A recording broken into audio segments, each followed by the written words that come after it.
all the stuff that they rap about and promote now is like, you know, I was doing that in the 90s, and it's like, you know, it's nutty, so I don't never glorify it. People interact differently now. Like, it almost make it feel weird to call somebody straight up. You know, in prison we call. I'm calling. I'm getting on the phone. I'm calling. Like, now it's a text. Like, I feel to the point to where though some people I feel uncomfortable just calling. When an ex-con gets released from prison, what they do in the first 90 days is critical. If they fail to get their affairs in order and find gainful employment, then 9 times out of 10, they will find themselves in a cell once again. I want to achieve more. Like, I just got my CDL 2 days ago, and I was stressed out about it because I felt it the first time. Now I'm thinking about what I'm about to do next. These are their success stories. I'd like to start off by saying congratulations on your release, man. How long you been out? I've been out about 17, maybe 18 months. I don't know, I stopped counting after a year. I feel like, you know, after I made that first year, it was tedious to just keep counting, man. I count by the years now, inshallah. Okay. So was this your first time in prison? Yes. If you don't mind me asking, what did you go for? Murder. How much time did you do in there? 19 years, 5 months, and 2 days. Let's round that off to a good dub. Are you on parole or you out? I'm on parole, and I don't even know how long. I don't know when I get off. I haven't even calculated. It's like, I don't expect to be on there that long. So at the end of the day, it's like when I was serving time. I'm trying to get out. I'm trying to get off early. So okay. I'm gonna work that out somehow, inshallah. So why you think you're going to succeed? Like, why you think you're going to be able to get off? Faith. You know, same way I believed I can get out. So at the end of the day, it's like I'm working, and I'm not gonna let it stop me. I'm not gonna let nothing stop me from trying. Yeah. And even if I don't get off, every day that I continue to fight to get off, you know, it's a day that I'm passing on parole. You out here, right? Yeah, I'm out here. Free. I'm touching and hugging trees and, you know, stuff like that. Right. You know? On that note, what did you miss the most about being free? The whole time you was locked up, like, what was one of the things you missed the most? Being free. And everything that comes with being free. Like, now I could just go in the Wawa and get what I want. I can go in Walmart. I'm a regular person, you know, like I can go where I want. So that's the beauty about being free. You know, like it's a beautiful struggle. I mean, just being out here in the wind. You feel what I'm saying? Just being out here, just enjoying, you know, the breeze and going to go get something to eat. Yeah. It's so much. I can go on and on and on. What was one or two of the worst things about being incarcerated? I can go on and on about that, but just not having control over my life, like wanting to do things and not being able to. That's like something that until you experience it, you never know. It's just like I want to do this, but I can't, or I want to do this at this time, but I can't. You know. So 20 years, I know you saw a lot in prison. Yes. Kind of stuff. Yes. Do any one thing stand out that you would call like the craziest thing that you saw in there? The craziest thing I saw is I can't really sum it down to one, but I would say is when the bathrooms broke at SCI Phoenix, and when you had all these people pooping in porta potties and stuff like that. Like, I can say that was one of the craziest things I saw. But what you mean, like people in porta potties couldn't use the bathroom inside? No, because it was the toilets broke. It was on COVID, and we had, you know, it's just like I had to go to the bathroom so bad one time that my lower back started hurting because I ain't want to go in there and poop. I ain't want to go take no dookie in that joint. It's like my lower back started hurting. I had to go so bad. So that was one of the craziest experiences. And another one was one time I was in an RSU and I seen a dude who I knew just losing and smear poop all on the wall. What's the RSU? Restricted housing unit when I was in the hole. Okay. You know, it's like he he just wrote, I think he wrote Richard Allen on the wall and poop and Dookie. So like, but I seen so much crazy stuff that it kind of eludes me, because after a while, sad to say, is no longer crazy because it becomes normal. Oh man. You feel what I'm saying? Yeah. Like some of that stuff becomes normal, man, and that's how you start to lose yourself, because once it becomes normal, sometimes you succumb to it. So how did you keep from losing your mind in there? Oh, Islam, my religion, working out, and surrounding myself with, good people, and just focusing on getting out. No matter how much time I had, I always worked towards getting out and bettering myself. Like I went to school, I did programs, I did trades. You don't think about it at the time, but so much time be passing. It's like, damn, you look up like you got so much under your belt. Yeah. Like I came out here, self-published a couple books and all of that. That was all stuff that I did while I was there. That kept my mind going. You wrote books from inside? Yeah, I wrote books inside.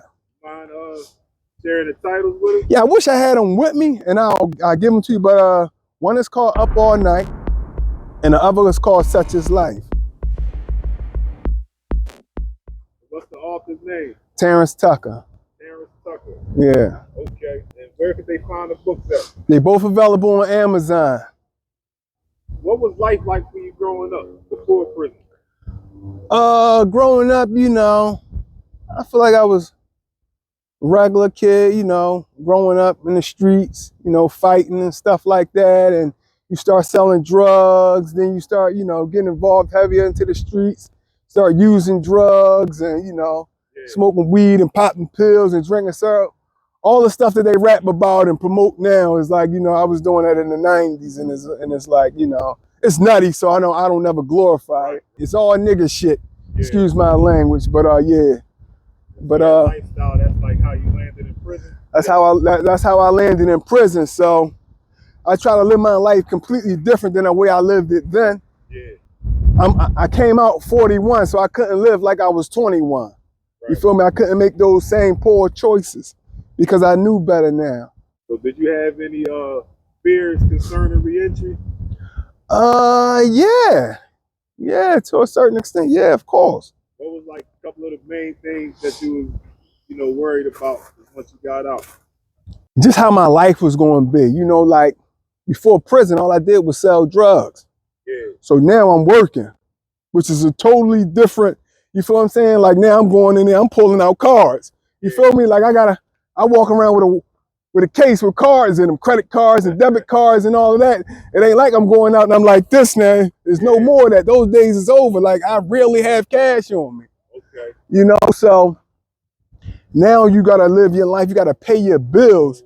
And like I say, like the first of the month, feel like it come around every week. Yeah. It's like every week, it's like, it's the first of the month, like it's coming around so fast. And to live off of an income to which you get paid every week or every other week, it's kind of hard, because now it ain't like I can go out there, I'm gonna make a play with him, I'm gonna do this with him. And now it's like, no, I gotta make sure I got that money for these people, or I'm gonna be sleeping on somebody's couch. Yeah. And that's no longer an option. So that was a kind of a fear to me, just doing it straight. Because when I came out, I said I wasn't making the streets an option no more. Right. You feel me? Like I don't even think like that, to the point of like, damn, it's kind of tight. Like, let me go make a move. It's like, no, that's not a thought. It's like, all right, bet. Like, it don't even exist in my mind. Yeah. Because, opportunities present itself, because, you still know people who like, damn, and you're like, no, because who would I sell something to? Who would like, come on. Right. I wouldn't even know how it even work no more. Listen, like, no. So now I owe somebody something. I'm going to give it to somebody else because I damn sure can't do it myself. It's like, no, it ain't even an option no more. Yeah. You feel me? So it's like, I'm just going to go ahead and go to work and, come home, go to sleep and get up and go to work again. Coming out here, it's like, it's a whole new adjustment, because you can be whatever you want, good or bad. Like if you want to be back into, be a super gremlin or criminal or whatever you want to be, you can be it out here. And it's almost every man for themselves. Yeah. You get me? It's not too many, it's not too much of, oh, hold up, let me, pulling back in and tighten up and all that, because people so caught up in their own life which you can't blame them, but you crash and burn. Yeah. You know, you'll crash and burn. And, you know, that's another thing. Like, you know, you got to hold tight to your faith and, you know, keep working. Like, I got goals and I got dreams, and I'm not going to let nothing or nobody stand in the way of me accomplishing what I want to accomplish. You feel what I'm saying? Yeah. You feel me? You see, it's still a habit. You got to watch a car that come around. Like, you feel me? But, yeah, it's like, oh, man, you know, like, it's different. You feel me? It's different, and so much crazy stuff be going on out here. You really still gotta watch every car. Even if you ain't living like that, you still have that mind frame, like, who does everybody tinted up? Then you got these young boys, they running around with their whole face covered. It's like, you know, you out here pump faking. You know, it's like if I was still acting crazy, I probably would have done something to somebody by accident. Like, yeah. So what made you think differently about crime? Because I seen that the seriousness of it, you know, not only was I destroying myself, I was destroying my community, what I put my family through. You feel what I'm saying? And then it's like, you know, like my religion. So it's like I'm practicing my religion, but I'm still doing this. And I try to always better myself and be a better man. You get what I'm saying? So it's like I can't be out here, you know, running around acting crazy. You know, it's like I'm constantly trying to be better. And it's like, I know at the end of the day, I can't win. Right. I start committing crimes again, selling drugs or whatever, it's like, it's over for me. Yeah. And, you know, it ain't even about 9 times 10 about the criminal, it's about how I feel about myself, because I feel as though it's more money legitimately than illegitimately. Yep. You know what I'm saying? Like, I always think of the theory as like, say I come out here and I sell drugs, and I have a 5-year run and I make $1 million, which most dudes never do. Right. You feel me? And just say I get indicted or something, or I catch a case and I gotta spend the rest of my life in jail. Like, was it worth it? But so it's like, you know, it's like crime, like they say, the cliche is like crime don't pay. You can go to work every day and, you know, have good credit. You could buy a house, you could buy a car, you can get everything you want before you can get it selling drugs 9 times out of 10. Yeah. And you ain't got to worry about nobody coming to take it from you. You know, a dude told me recently, he said, man, you can be a millionaire working at Walmart if you know how to work your credit, right? You get your credit scores in the 7s and the 8s, man, you know, you pay your bills on time, you can get what you want. So why I gotta sell drugs and worry about somebody robbing and killing me? You know, you got enough going on. Are you satisfied with the progress you made so far since you've been out? No. I say that because it's like with me, the moment I accomplish something, and some people tell me that I'll be hard on myself, and, you know, maybe I can work on that. But at the end of the day, the moment I accomplish something, I'm on to something else. Okay. You know, so it's like, I ain't got no time to sit back and like, damn, yo, I'm doing it. Like, no, I ain't feeling myself like that. Cause I don't know how long I'm gonna live. So I wanna achieve more. Like, I just got my CDL 2 days ago and I was stressed out about it because I felt it the first time. Okay. So I got it 2 days ago, and now I'm thinking about what I'm about to do next. Yeah. You feel me? So now I'm thinking about, damn, I gotta finish my degree. I gotta get my barber's manager's license, and I got some other things that I want to do, because once you accomplish one goal, you set up another one immediately afterwards. When I was walking out after I got the license, I said, damn, what I'm going to do next. I feel good that I'm on the right path, that I'm constantly working and achieving things, but I'm not feeling it to the point where it's like, oh, I've done enough, because I haven't. I haven't done anything yet. Like this chess, I'm still pushing my pawns. I ain't even bring my big pieces out yet. Yeah. Let me ask you, what's the biggest change that you noticed since you was free? The way people interact. People interact differently now. Like, it almost make it feel weird to call somebody straight up. You know, in prison, we call. I'm calling. I'm getting on the phone. I'm calling. Like, now, it's a text. Like, I feel to the point where though some people I feel uncomfortable just calling. Like, I gotta text you first, and nobody has ever said that. It's like it's an unwritten rule. It's like sometimes you feel like you intruding by just calling some people. Yeah. So, and how people like be in their phones. Like, I had to remove Instagram, Facebook, and all that stuff from my phone just to keep me from just being bored, just scrolling, because this is so addictive. It's like, I look up and it's like, damn, I was looking at this for 5 or 3 hours or something like that. I've been at work, I ain't do nothing all day. I just was 8 hours, I was on my phone in between whatever I'm doing on work. So That's a big change. Yeah. Because that hinders your progress. Waste a lot of time. Waste a lot of times, I mean, scrolling. So that's like one of the major changes. And the way people are desensitized to things that, you know, violence and all of that. Like you literally can, you know, go on social media and just see somebody getting their brains blown out. Like that like amazed me. It's normal to people. People just post it. So you've been out here, going forward, looking back. Will you miss anything about prison?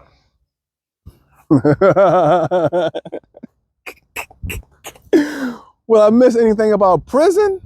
The people, I like, man, I got so many people in prison that I love, and I try to keep in touch with everybody, you know, and that'd be like the heartbreaking part, man. I'd be so excited when some people call me, and it's like, I can't say I miss prison, but I miss them.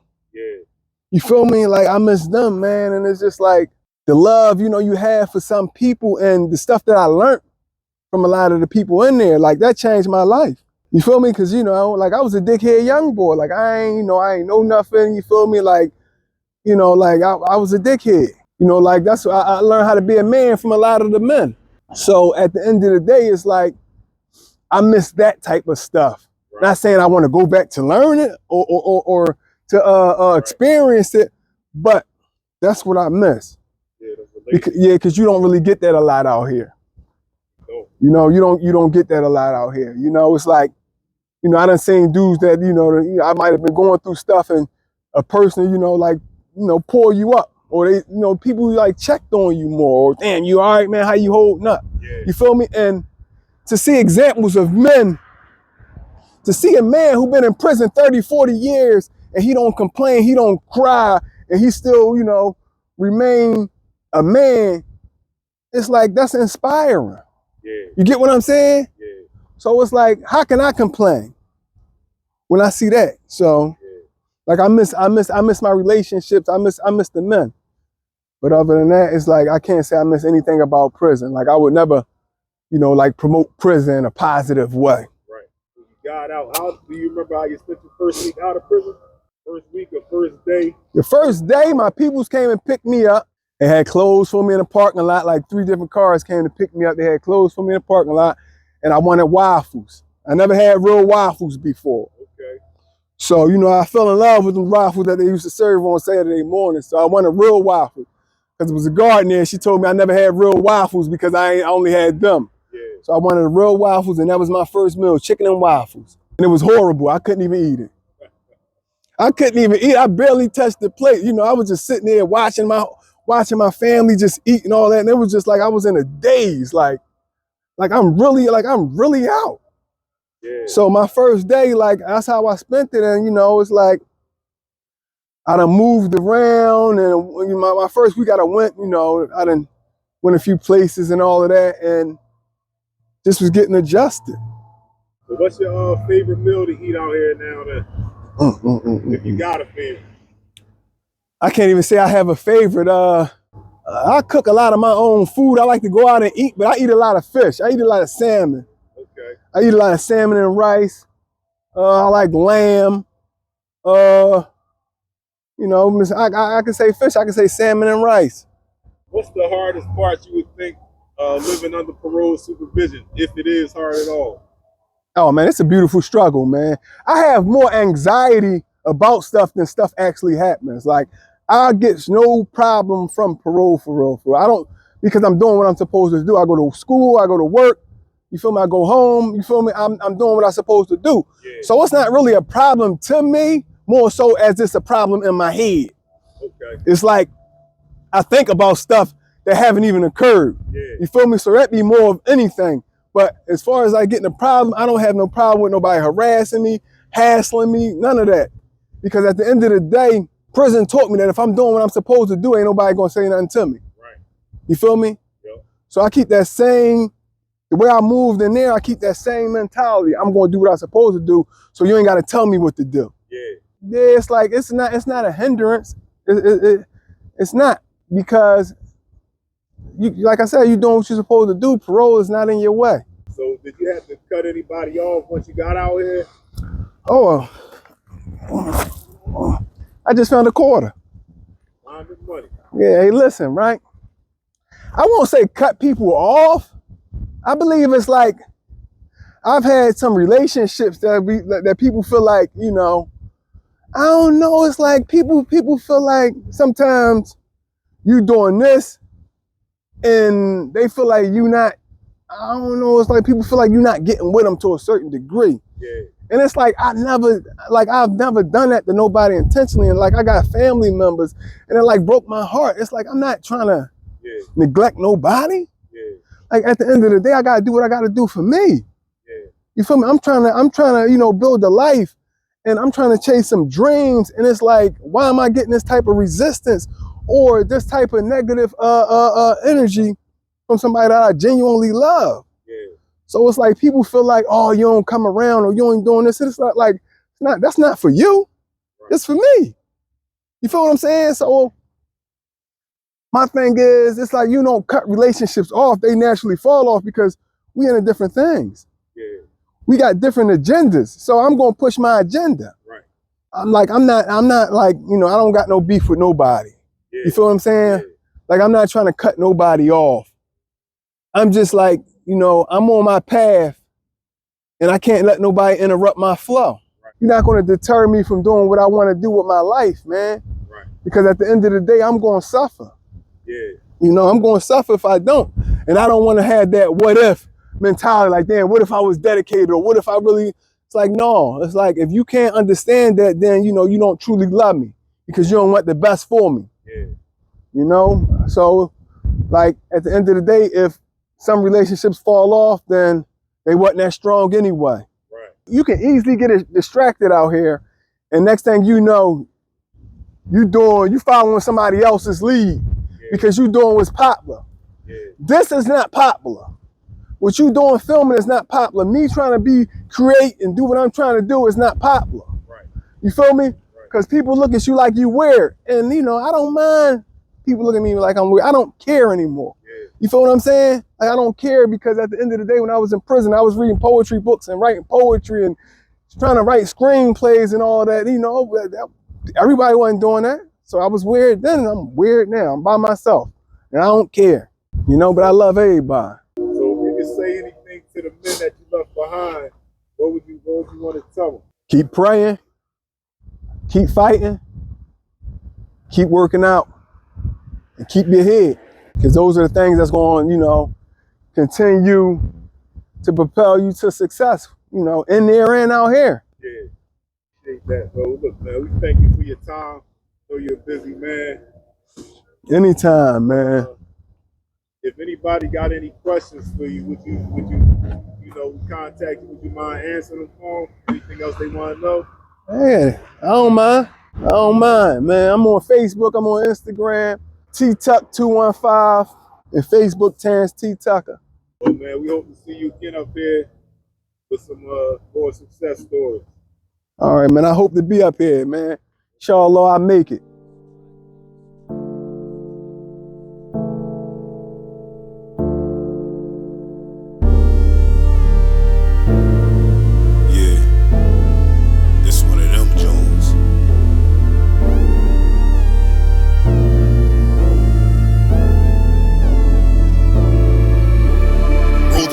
It's just the beginning, the start of the mission, the journey to winning, the cycle is ending. I'm free, it feel like a dream. Pinch me, I gotta stay woke, survive my parole. Eyes on the goal, mode on go. My answer is no to your guns and your dope. That ain't looking out, that's my neck in a rope. Oh, hanging myself, that's playing myself. Terrence Tucker! It's over, baby. Terrence Tucker! Didn't I tell you?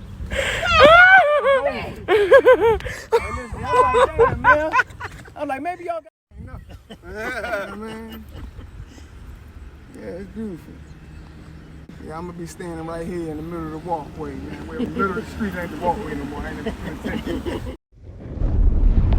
Ain't stopping for nothing. Success in my veins. If you think that you or someone you know would like to be featured on an upcoming episode of Surviving Parole, please have them send us a message on Instagram @SurvivingParole or YouTube @SurvivingParole.